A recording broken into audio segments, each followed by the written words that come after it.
안녕하세요. 워런 버핏처럼 매일 신문을 박전무 함께 읽으면서 투자의 고수가 됩시다. 오늘 12월 15일 목요일 순서입니다. 요즘 감기 환자가 많이 늘어나고 있다고 하는데요. 예, 감기 조심하시고요. 예, 저는 다행히 잘 이번 날씨가 추워지는 이 와중에 예, 목과 코 관리를 그나마 잘 하고 있습니다. 오늘은 약간 부동산 관련된 기사들이 좀 많아서 부동산 기사를 좀 가져왔습니다. 예전에는 부동산 얘기를 하면 괜히 부동산 시장에 있어서 조금이라도 어떤 약간의 영향이 있을까봐 부동산 기사는 자제했었는데요.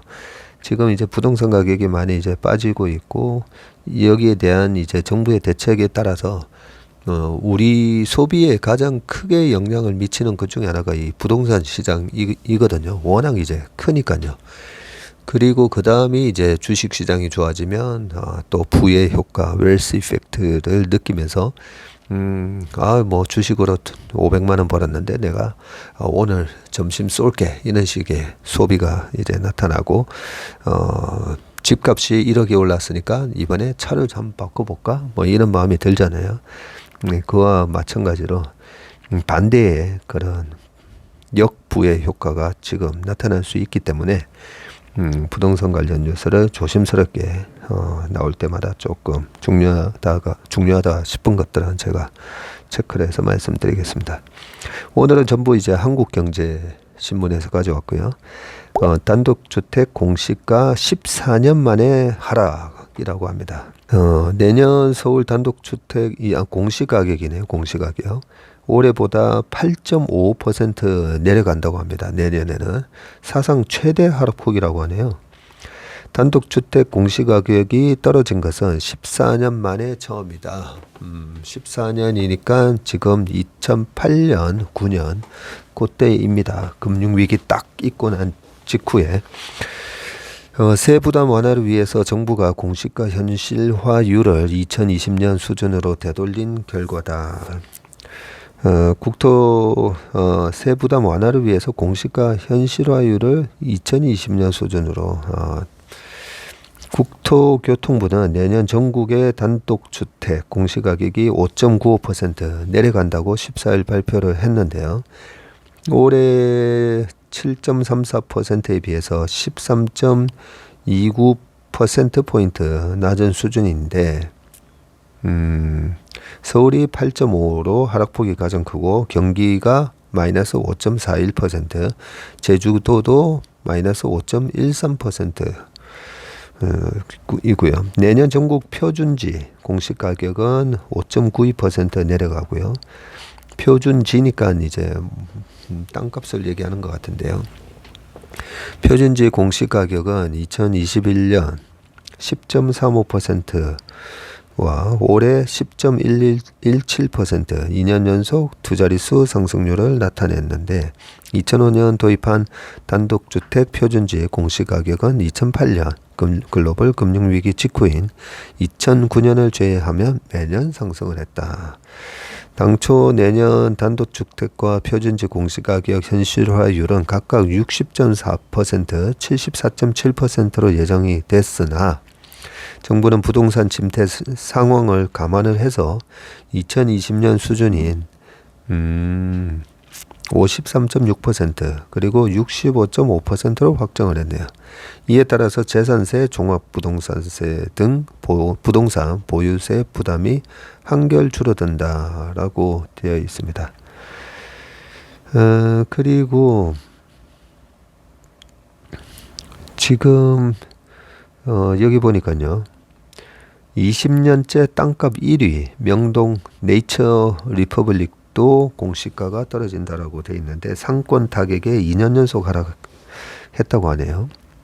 네이처 리퍼블릭 서울 중구 명동 네이처 리퍼블릭 부지가 전국 땅값 1위를 수성했다. 저희는 그냥 느낌으로 봤을 때는 뭐 강남역 이런 데가 땅값이 제일 높을 것으로 생각을 하는데 지금 몇 년째라고 돼 있었죠? 20년째 땅값 1위입니다. 코로나 확산으로 지금 명동 상권이 타격을 받으면서 공시가격이 떨어지긴 했지만 국내에서 가장 비싼 땅이라는 타이틀을 지켜냈다고 하고요. 국토부가 14일 발표한 2023년 전국 표준지 단독주택 공시가격에 따르면 네이처 리퍼블릭의 부지가 내년 제곱미터당 공시가격이 1억 7,410만 원을 10만 원으로 올해 1억 8,900만 원보다는 7.9% 떨어졌는데 코로나 장기화로 명동 상권이 타격을 받으면서 올해 이어서 2년 연속 공시가격이 하락했다고 합니다. 전체 면적을 고려한 내년 공시가격은 294억 7,500만 원이고요. 공시가격 하락에도 네이처 리퍼블릭 부지는 2004년부터 20년 연속 국내에서 가장 비싼 땅 자리를 지키고 있다고 합니다. 전국 땅값 2위도 나오네요. 2위는 명동 2가 우리은행 부지의 내년 공시가격이 제곱미터당 1억 7,270만 원으로 한 200만 원 차이, 한 150만 원 차이 나네요. 여기도 올해보다 7.9% 낮아졌고 3등은 어디겠습니까? 3등은 충무로 2가 옛 유니클로 부지의 공시가격이 1억 7,850만 원에서 1억 6,530만 원으로 떨어지고 4위도 충무로 2가 토니모리 부지네요. 그래서 명동과 충무로 일대 부지가 여전히 상위 1에서 8위를 다 차지하고 있다고 합니다. 네. 단독주택 중에서는 이명희 신세계 회장의 용산구 한남동 자택이 8년 연속 공시가격 1위네요. 이명희 회장 자택의 내년 공시가격은 280억 3천만 원으로 올해 311억에서 한 9.9% 떨어졌네요.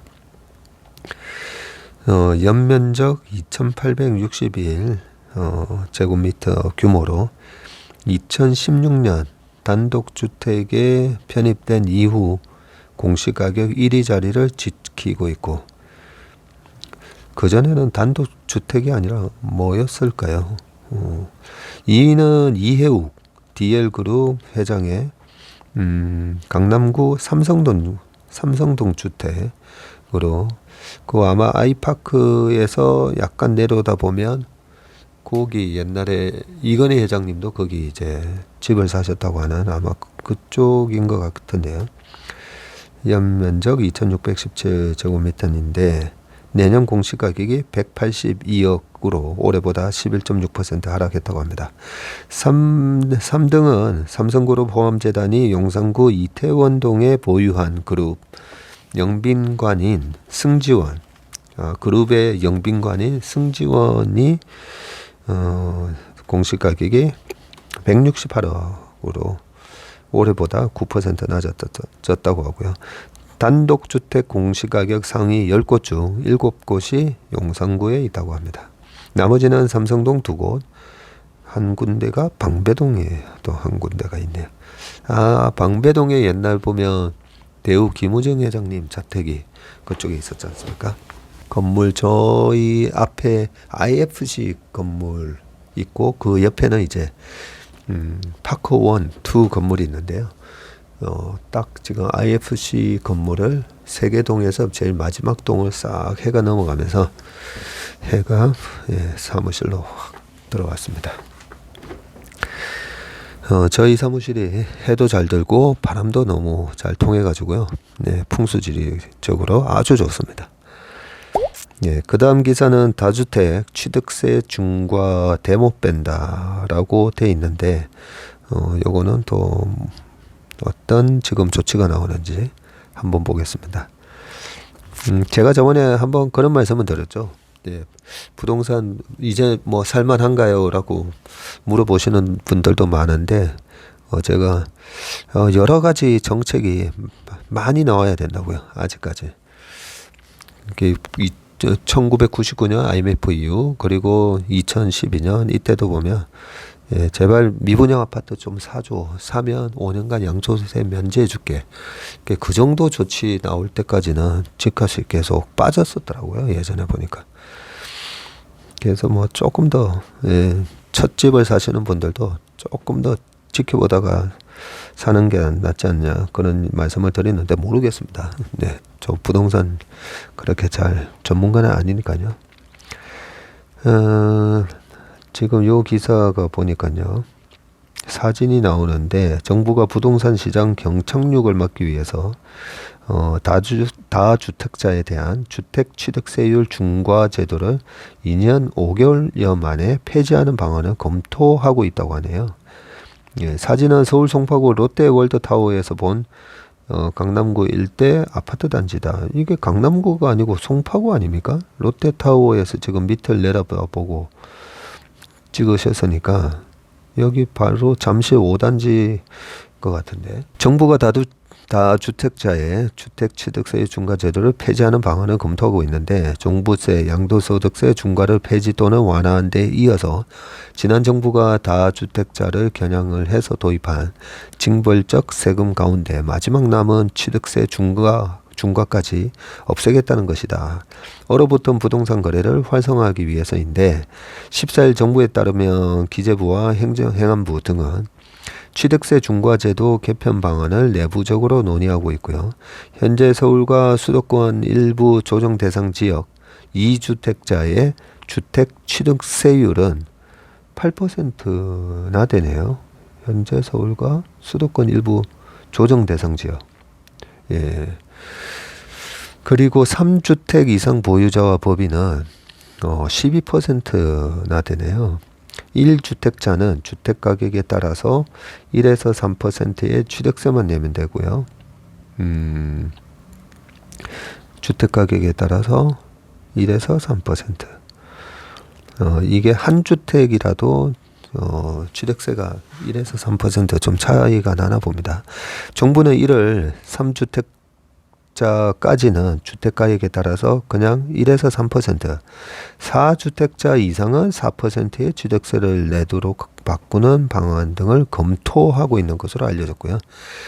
정부가 취득세 중과세율 폐지를 검토하는 것은 부동산 경착륙을 막기 위해서인데 주택거래가 급격히 위축이 돼서 다주택자의 취득세율을 인하해서라도 주택거래를 늘릴 필요가 있다고 보는 것인데 다주택자 취득세 중과제도가 폐지가 되면 2020년 문재인 정부가 다주택자를 겨냥해서 종부세, 양도세, 취득세율을 대폭 올린 70 부동산 대책은 완전히 무력화된다.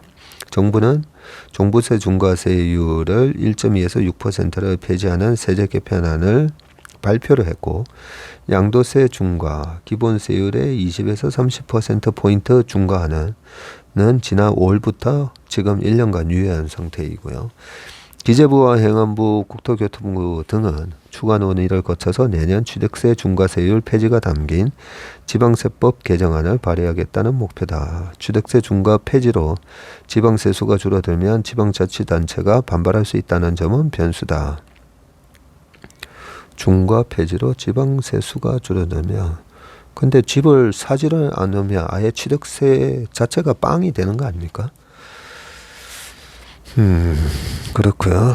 정부가 다주택자에 대한 취득세 중과 폐지를 검토하는 것은 부동산 시장 경착륙을 막고 이런 징벌적 세금을 바로잡기 위한 건데 특히 주택 가격이 급락하고 거래가 위축된 지금이 부동산 세금을 완화하기에 적기라고 판단한 것으로 분석이 된다라고 되어 있습니다. 여기 표가 나오네요. 이 누진세율이 1주택자인 경우에 현행 주택 취득세율은요. 1주택자가 6억 원 이하일 때는 그냥 1%만 내시면 되고 6억에서 9억까지는 1에서 3%고 9억 이상 초과는 3%나 내네요. 네, 요즘 집값이 많이 올랐는데 9억 초과에 대해서 3%. 네, 그리고 2주택자는 8% 취득세 내야 되고요. 3주택 이상은 12%. 여기에 이제 법인이라고 돼 있는 거 보니까 3주택 이상인 분이나 개인이나 그냥 일반 법인이 주택을 사도 12% 내도록 돼 있네요. 예전에 이제 이런 거 중과세를 피하기 위해서 뭐 펀드를 조성해서 집을 사고 또 법인을 만들어서 집을 사고 이런 게 뭐 벌써 한 10년 전부터 그렇게 막 다 했었더라고요. 네, 그런 걸 이제 막기 위해서 법인으로 취득을 해도 12% 취득세를 내도록 그렇게 아마 만들어 놓은 세율인 것 같은데요. 최고 12%에 달하는 다주택자의 취득세율을 최고 4% 수준으로 이제 낮추고자 지금 검토하고 있고, 네, 보유 주택 수가 늘수록 취득세율이 대폭 올라가는 징벌적 과세 체계를 손보겠다. 이런 뭐 그 징벌적 과세가 있었기 때문에 최근에 이제 집들이 많이 매물로 나온 것 같고요. 근데 보통 보면 이제 투자의 원칙이 제가 뭐 강의할 때나 여러 번 말씀드리지만 브룩필드 자산운용의 그 CEO 하시는 분이 얘기한 내용이고, 저희 업계에서 이제 포트폴리오, 투자의 포트폴리오를 관리하는 그 핵심이 이제 콜 에셋이라고 해서 핵심 자산, 그리고 이제 새틀라이트라고 해서 저 위성을 우리가 새틀라이트라고 하잖아요. 주변, 네, 주변주로 또 이제 베타를 한 번씩 높일 때 경기가 좋거나 강세장이 들어가면 핵심 자산의 상승률보다는 이제 좀 중소형주 같은 것들이 많이 보다 보니까 이 새틀라이트 비중을 늘렸다가 줄였다가 하는데, 그 브룩필드 자산운용의 CEO께서 하신 얘기가 강세장일 때는 이렇게 새틀라이트를 늘렸다가 이제 줄여야 되겠다 싶을 때는 핵심은 놔두고 새틀라이트만 줄인다는 거죠. 새틀라이트를 줄이면서 그게 꼭 이렇게 약세장일 때 밑에서 줄이는 게 아니라 어느 정도 이제 과열권이나 이렇게 들어가면 팔아서 그걸로 그 돈으로 다시 또 핵심 자산을 더 늘린다고 합니다. 그래서 코어가 계속 커지도록 이렇게 운용을 하는데, 그게 굉장히 중요한 투자 원칙이 되어야 한다고 생각합니다. 보통은 보면요, 제 친구 중에도 이렇게 중대형 핵심으로 돈을 번 친구가 결국은 보면요, 주식을 하다 보면 이쪽에서 핵심 주로 30-40% 버는 것보다 조그만 주식으로 뭐 200%, 300% 막 변동성이 크다 보니까 이런 게 훨씬 더 재밌네 하면서 자꾸 이제 내 포트폴리오에서 핵심은 줄어들고요. 보면 잡주들만 잔뜩 들고 있는 그런 계좌들을 많이 볼 수가 있습니다. 완전히 거꾸로 가는 거죠, 그죠? 거꾸로 가는 겁니다. 중소형주, 저희도 가끔씩 중소형주 매매하지만 재작년 같은 경우에 그럴 때 이제 중소형주 같은 경우도 합니다. 하지만 시장이 어깨 정도 이상 올라갔다 싶을 때 중소형주부터 팔거든요. 마찬가지로 부동산도 아마 이런 중과세나 이런 징벌적 그런 세율이 있으면 결국은 다주택자들이 이 지방의 주택들부터 처분을 하기 때문에, 아까 뭐 조정 대상 지역, 조정 대상 지역에서 다 취소를 해줘도 살아나지 않는 이유가 핵심을 들고 가고 주변주를 파는. 그래서 몇 년 전에 어떤 정부의 관료가 그랬지 않습니까? 2주택을 갖고 있다 보니까 뭘 하나를 팔아가지고 서초동 집만 보유하겠다 뭐 이렇게 했던 걸로 기억하는데, 그분도 이제 투자의 본질을 잘 알고 계시는 거죠. 그렇게 해서 되게 요금을 많이 들어 먹었던 걸로 기억을 하는데, 어쨌든 투자는 그분이 제대로 하신 겁니다. 아무튼 요 다음 기사들이 다 뭐 그런 내용들이고요. 여기에 이렇게 돼 있네요. 다주택자 취득세 중과 제도가 폐지가 되면 세부담은 크게 줄어들 전망인데, 현재 3주택자가 10억 원짜리 주택을 매수를 하면 지방교육세와 농어촌 특별세 등까지 최대 1억 3,400만 원을 이 세금 내는 것만 취등록세만 1억 3,400만 원을 내야 하네요. 그러면 거의 뭐 13.4%네요. 10억짜리 매수하면. 하지만 70 부동산 대책 이전 방식으로 제도가 바뀐다면 납부하는 세액이 4천만 원 아래로 떨어질 가능성이 크다. 이렇게 해서 이제 거래를 활성화시키겠다. 뭐 그런 거겠죠. 예. 근데 아직까지 통과된 게 아니라 검토를 하고 있다라고 얘기하고 있습니다. 그 다음 기사 그냥 계속 한번 이쪽 관련된 거 한번 보겠습니다. 이게 세금이 그만큼 줄어들면 거래도 활성화되고, 거래가 활성화되면 그 중개업소 있잖아요. 부동산 지금 중개업소가 길 가다 보면 저희 집 앞에도 뭐 거의 절반이 없어진 것 같아요. 부동산 쪽에서 중개업소 하시는 분들의 소득이 늘어나게 되고, 그분들이 또 이제 소비를 하게 되면서 또 소비가 살아나는 그런 효과가 있을 수도 있는데, 17억 단독주택 보유세 372만 원에서 312만 원으로 줄어든다라고 되어 있습니다. 내년도 전국 토지와 단독주택 공시가격이 큰 폭으로 하락함에 따라서 이 공시가격 하락은 그냥 정부 방침대로 아마 되는 건가 보네요. 정부 방침대로 다주택자 중과 완화 등을 담은 종부세법 개정안이 국회를 통과하고 공정시장 가액 비율, 공시가에 적용하는 할인율이 인하되면 세부담은 더욱 줄어들 수 있다. 네. 그래서 시세 17억 원 단독주택 공시가 및 보유세라고 해서 지금 표가 나오는데요. 내년에는 이제 공시가격이 14억 3,520, 이 공시가에 대한 할인율이라고 했잖아요. 아까 할인율이 60 몇 프로였다가 뭐 50 몇 프로 뭐 이런 식으로 실제 시세에서 공시가를 얼마로 정하느냐, 그 적용하는 할인율 때문에 17억이 14억 3,520으로 공시가격이 바뀌고요. 그게 내년에는 12억 8,010만 원으로 바뀌네요. 올해가 14억 3,510만 원이었고, 그러면 12억 8천으로 바뀌면 보유세가 312만 원으로 한 60만 원 줄어드네요. 네. 이것도 80% 세액 공제를 받는 1주택자 기준이라고 합니다. 뭐 이렇게 세금이 그만큼 줄어든다. 그래서 그만큼 줄어든 세금만큼 가처분 소득이 늘어나는 그런 효과가 있을 거고요. 실제 요즘 부동산 시장이 많이 안 좋은가 봅니다. 예. 그 다음 기사로 바로 넘어가겠습니다. 네. 이 기사는 아까 우리가 다뤘던 기사니까 스킵하겠습니다. 20년째 땅값 1위 명동 네이처 리퍼블릭도 공시가가 떨어진다. 여기 기사인데 아까 기사랑 중복되는 내용이니까 넘어가고요. 자, 중국으로 넘어가 보겠습니다. 20년째 땅값 1위 명동 네이처 리퍼블릭도 공시가가 떨어진다.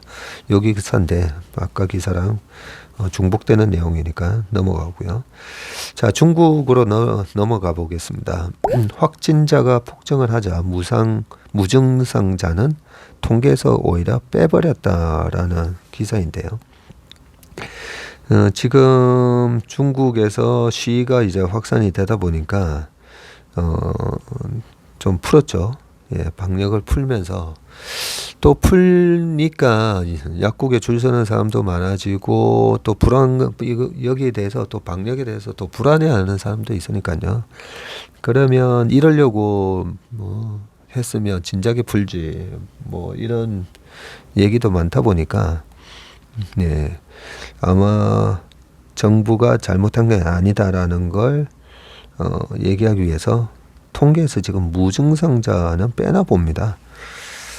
예, 한번 읽어보겠습니다. 지금 일단 사진에는 14일 중국 베이징의 한 약국에서 마스크를 쓴 시민들이 코로나 자가 진단 키트 등을 사기 위해서 줄을 서 있고요. 중국 전역에서는 지난 7일 방역 완화 이후 의약품 사재기 현상이 나타나고 있다고 합니다. 중국 정부가 코로나 무증상 감염자 수치를 발표하지 않기로 했고 유증상자만 확진자로 분류하는 방침에 따라 지금까지는 일일 신규 감염자를 유증상자와 무증상자로 구분을 해서 발표를 했는데요. 지난 7일 방역 완화 이후에는 감염자가 급증한 상황에서 대다수인 무증상자가 집계에서 누락된다는 비판이 나오자 항목 자체를 없앴다는 분석이다라고 되어 있습니다.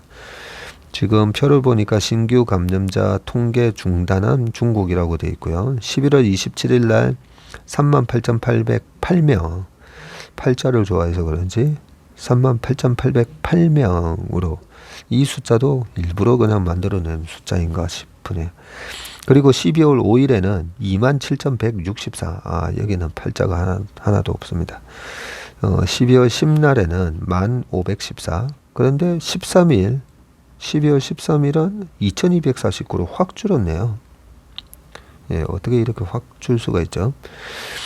중국 국가위생건강위원회가 14일 홈페이지를 통해서 PCR 검사를 원하는 사람만 받는 방침이 시행되면서 검사를 받지 않는 다수의 무증상 감염자 수를 정확히 파악할 수가 없다면서 오늘부터 무증상 감염자 수치를 공표하지 않을 것이라고 밝혔습니다.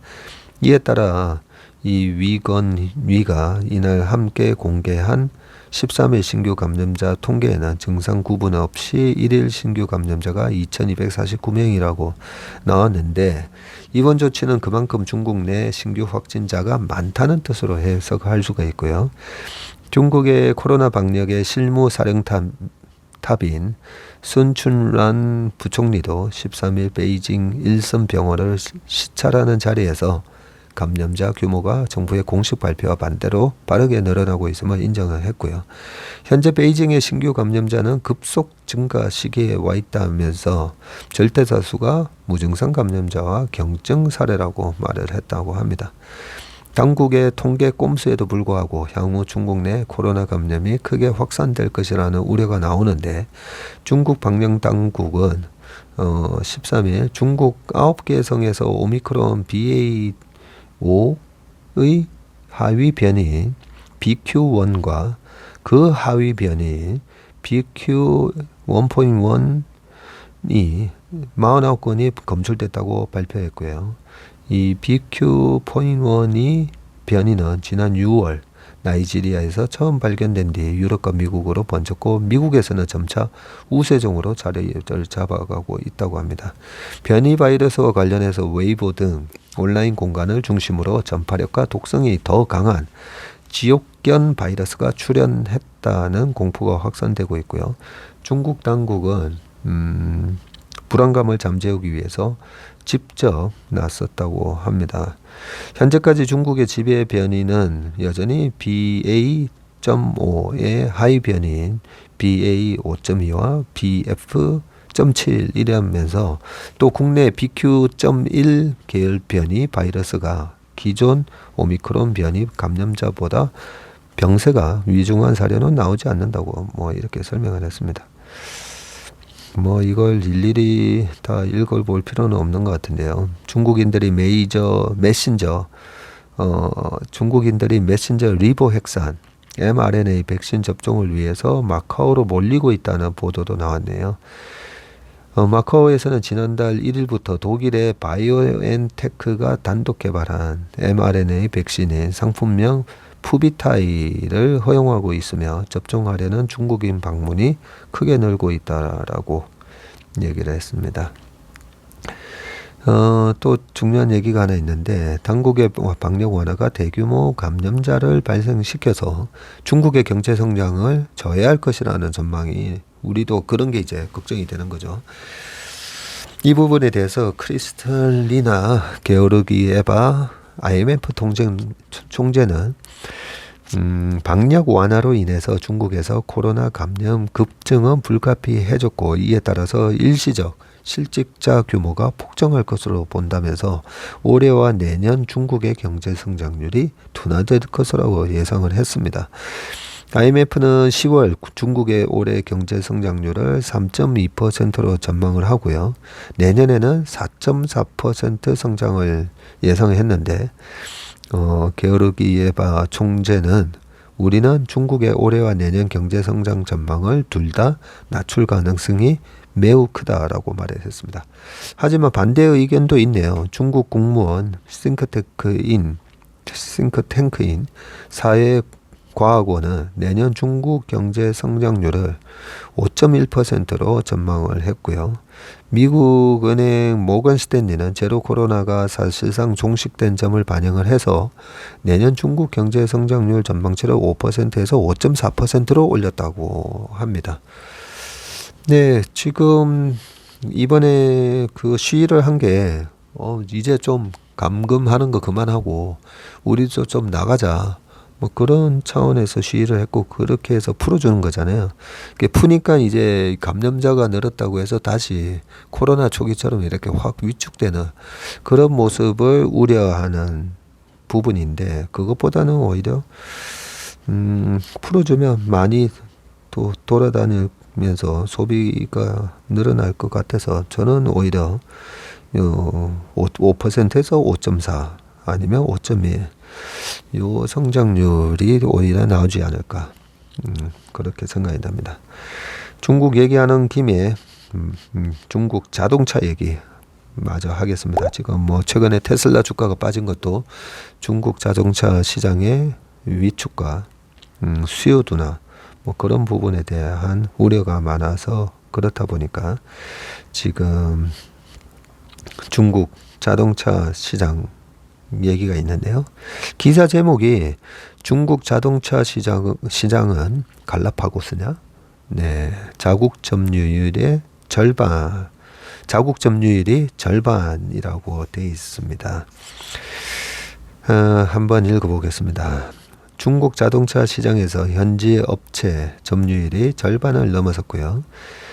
다국적 기업들이 앞다투어 뛰어들던 기회의 땅 중국이 자국 업체 중심의 갈라파고스로 변한 것이다. 현대자동차 그룹을 비롯해서 글로벌 브랜드들이 중국 사업을 두고 선택의 갈림길에 섰다. 갈라파고스에 대한 부연 설명이 없어서 그냥 간단하게만 뭐 아시는 대부분 아시겠지만 네. 그 뭐 어디 남태평양인가 이 갈라파고스 섬들이 뭐 여러 개 있습니다. 하나만 있는 게 아니라 이렇게 동떨어져 있다 보니까 그 육지에서 보던 생태계와는 달리 갈라파고스만의 그 독특한 생태계가 형성돼 있더라. 예, 요것 때문에 약간 글로벌 트렌드하고는 달리 그냥 독자적으로 이렇게 생태계를 이루면서 살아가는 네, 그런 거를 이제 비유를 할 때 이 갈라파고스화 되고 있다. 뭐 이런 얘기를 많이 하잖아요. 그죠? 예, 그래서 제목부터 중국 자동차 시장은 갈라파고스, 자국 점유율 절반 이러면 계속 이렇게 우리나라 업체에 대해서는 뭐 보조금 안 주고 뭐 여러 가지 별짓 다 하다 보니까 네, 그냥 자국 자동차만 계속 이렇게 키우고 결국은 뭐 경쟁력은 떨어지고 그렇지만 중국에서 자국 기업만 이래 보호해 주다 보면 그런 식으로 이제 이렇게 시장 자체가 약간 오히려 약간 뒤처진다는 이런 느낌도 있습니다. 갈라파고스 뜻에는. 네, 기사를 한번 읽어보겠습니다. 중국 자동차 시장에서 현지 업체 점유율이 절반을 넘어섰고요. 다국적 기업들이 앞다투어 뛰어들던 기회 땅 중국이 자국 업체 중심의 갈라파고스로 변한 것인데 현대차 그룹을 비롯해서 글로벌 브랜드들이 중국 사업을 두고 선택의 갈림길에 섰다. 예. 예, 현대 기아도 지금 좀 안 좋죠. 중국 승용차 시장 국가별 점유율 한번 보겠습니다. 중국이 55.1 당년 1등이고요. 2등이 독일입니다. 17%, 일본이 14, 미국이 11%. 예, 안타깝게도 한국은 1.5%입니다. 지금 북미 시장 그리고 유럽 뭐 이런 데서 9%에서 10%까지 점유율이 이제 크게 올라온 게 반해서 중국 시장에서는 말도 안 되게 적고 삼성전자 핸드폰도 마찬가지잖아요. 보면 삼성전자 핸드폰도 글로벌하게 지금 1등인데 유독 중국에서 1%도 안 됩니다. 점유율이. 예, 그런 상황인데 14일 중국 승용차 시장 정보 연석회의에 따르면 지난달 중국 자동차 시장에서 현지 업체 점유율은 55.2. 1년 전인 지난해 12월만 해도 현지 기업 점유율이 47.4%인데 이제 50%가 넘었었네요. 독일이 작년에는 18.7%였고요. 일본도 18.8%에서 14%로 떨어졌고, 일본 자동차가 많이 떨어졌네요. 아무래도 전기차에 대한 뚜렷한 브랜드가 없어서 아마 그럴 겁니다. 그리고 미국계는 11.4에서 11%, 테슬라의 선전 때문이겠죠. 그리고 한국이 2.4에서 1.5, 프랑스는 0.6에서 0.5 이렇게 떨어지면서 이 같은 흐름은 현지 업체의 가격 경쟁력과 중국 소비자의 애국 소비가 맞물린 결과다. 과거보다 현지 기업의 기술력이 많이 올라간 것도 시장 분위기가 달라진 배경으로 꼽히는데 가장 곤혹스러운 것은 전체 판매의 40%가량을 중국에 의존을 하던 제너럴 모터스다. 예, 예전에 이제 상해 딱 가니까 전부 다 이제 상해 GM, 이 GM 차가 뭐 거의 진짜 절반 이상 보였었는데, 이 회사의 중국 점유율은 작년에 12.9에서 올 들어 8.7%로 급감을 했고요. 테슬라가 아직까지는 GM보다는 점유율이 낮네요. 중국 대표 전기차 기업 BYD는 점유율이 같은 기간 1%에서 8.1%로 급증했네요. 테슬라를 제치고 전기차 시장 1위를 확고히 했다. 현지 업체 부상이 중국 시장의 갈라파고스화를 의미한다는 분석도 나오고 있는데, 대다수 로컬 자동차 기업이 글로벌 무대에서는 전혀 존재감을 보여주지 못하고 있기 때문이고요. 다국적 기업은 글로벌 호환성이 떨어지는 중국 시장에 투자하자니 비용이 많이 들고 가져갈 수 있는 파이는 점점 더 작아지는 딜레마에 빠져 있다고 합니다. 폭스바겐 계열사인 스코다는 중국 시장 철수를 검토하고 있다고 밝혔고요. 이 업체는 중국 대신 인도, 베트남 사업을 강화하기로 했습니다. 다른 글로벌 기업들은 현지 업체와 차별할 수 있는 고급스러운 이미지 구축에 안간힘을 쓰고 있는데, GM은 창업주의 이름을 딴 듀란트 길드라는 별도 판매 플랫폼을 선보이고 북미에서 생산한 고급 수출 차종 라인업을 투입하기로 했고요. 현대차도 제네시스 G70 등 고급 차종을 현지에 출시하고 제네시스 스튜디오 매장을 청두 등 각지에 열었다고 합니다. 일각에서는 현대차 그룹이 중국에서 먼저 매를 맞은 덕에 가능성이 더 큰 미국 등 선진 시장에 집중할 수 있었다는 분석도 나오고 있고요. 현대차의 중국 비중은 6% 수준으로 글로벌 주요 업체 중 가장 낮다. 임은영 삼성증권 연구원은 선진 시장으로 포트폴리오를 발빠르게 재편한 현대차 그룹은 중국 리스크가 상대적으로 작다고 분석했다. 잠깐만요.